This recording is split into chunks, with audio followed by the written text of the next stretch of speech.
नमस्कार दोस्तों, मैं हूं प्रिंस पांडे और केडी तक के यूट्यूब मंच पर आप सभी का स्वागत है। दोस्तों, बहुत बड़ी खबर आ चुकी है सहारा इंडिया को लेकर। जैसा कि आप जानते हैं कि विगत कई वर्षों से सहारा में लोगों का पैसा फंसा हुआ था। जो पैसा अभी तक लोगों के खाते में नहीं आ पाया था, उसी को लेकर दोस्तों बहुत बड़ी अपडेट आ चुकी है।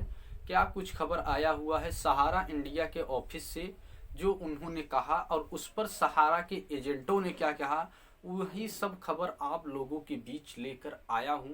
लेकिन इससे पहले अगर आपको बता दूं कि आप अगर हमारे चैनल पर नए हैं तो चैनल को सब्सक्राइब कर लीजिए, वीडियो को लाइक कर दीजिए और अपने दोस्तों में शेयर करना ना भूलिए, क्योंकि सहारा इंडिया से जुड़ी जितनी भी खबरें होती हैं वे सारी खबरें हम वीडियो के माध्यम से आप लोगों के बीच पहुंचाने का प्रयास करते हैं। तो चलिए दोस्तों, बिना समय गंवाए शुरू करते हैं कि क्या कुछ खबर आया हुआ है सहारा इंडिया को लेकर सहारा के ऑफिस से। और सहारा के ऑफिस से जब ये खबर आया तो उस पर एजेंटों का क्या रिप्लाई आया और सहारा उसको लेकर पैसा कब देगी या कब नहीं देगी, वही सब हम आपको बताने वाले हैं। दोस्तों, आपके बता दें कि सहारा के ऑफिस से सहारा के जो प्रबंधक है उन्होंने कहा कि सहारा में जो पैसा लगा हुआ है वो सहारा के जो एजेंट बने थे वो लोग जबरदस्ती लोगों से पैसा लगवाए हैं। हमने इस पर कुछ नहीं कहा था, वो जबरदस्ती लोगों से पैसा लेकर खा गए हैं और हमें 1 रुपए भी नहीं मिला हुआ है। सहारा के प्रबंधक का ये आरोप है सहारा के एजेंटों पर।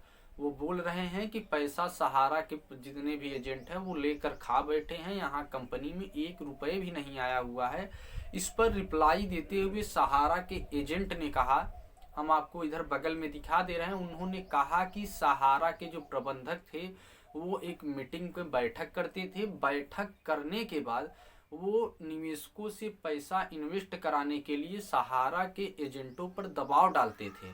मतलब कि सहारा के जो प्रबंधक थे वो सहारा के एजेंटों से कहते थे कि आप निवेशकों से पैसा लगवाइए। वो जबरदस्ती दबाव डालते थे और जब सहारा के एजेंट पैसा लगवाते थे निवेशकों से, वो टारगेट पूरा करने के लिए कहते थे, तो सहारा के जो निवेशक थे वो टारगेट भी पूरा करते थे सहारा एजेंटों के कहने पर। मतलब सहारा के जो एजेंट थे वो टारगेट पूरा करते थे अपने प्रबंधक के कहने पर। और उसके बाद दोस्तों क्या होता था कि वो लोग सहारा में पैसा लगाते थे। अब जाकर पूरा का पूरा पैसा सहारा कंपनी खा गई है, तो वो सहारा एजेंटों पर आरोप लगा रही है। तो दोस्तों, आपको बता दें कि एक तरफ सहारा के प्रबंधक अपना सफाई दे रहा है कि हमें सहारा के जो भी एजेंट है पैसा नहीं दिए हैं, वो लोग निवेशकों से पैसा लगवा कर पैसा खा गए हैं। दूसरी तरफ सहारा के जो एजेंट है अपने ही कंपनी पर आरोप लगा रहे हैं, बोल रहे हैं कि हमारे प्रबंधक जो थे मीटिंग करते थे, वो हम लोग को एक टारगेट देते थे और दबाव डालते थे कि लोगों से पैसा आप लगवाइए, और पैसा लेकर कंपनी खा गई है। अब हम एजेंटों को फंसाने का प्रयास कर रही है।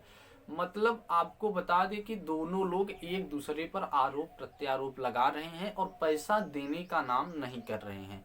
तो अगर ऐसा ही चलता रहा तो क्या होता है कि लोगों को केवल उलझाए रखने का काम होगा। जी हाँ दोस्तों, ये लोगों को उलझाने का काम है। हमें जहाँ तक लगता है कि ये दोनों मिली भगत है, सहारा के एजेंट और सहारा के प्रबंधक।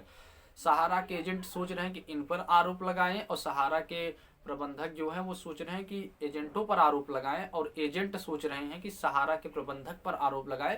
और ऐसे ही करके कुछ दिन तक केस चलता रहेगा और हम लोग साफों साफ बच जाएंगे और निवेशकों का पैसा नहीं मिल पाएगा। लेकिन दोस्तों, आपको बता दें कि सरकार से और सुप्रीम कोर्ट से और सहारा से हमें ये लड़ाई लड़नी है। हमें इस बात पर ध्यान नहीं देना है कि पैसा कौन लगाया, कहाँ लगाया, कैसे लगाया।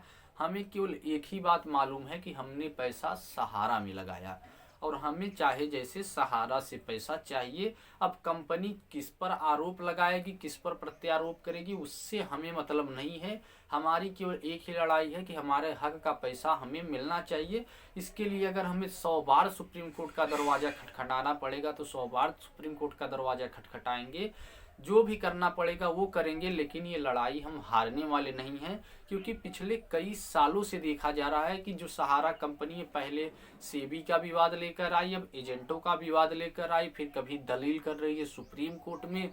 मतलब तमाम प्रकार की वो चालाकियां कर रही है। पैसा न देने का बहाना कर रही है।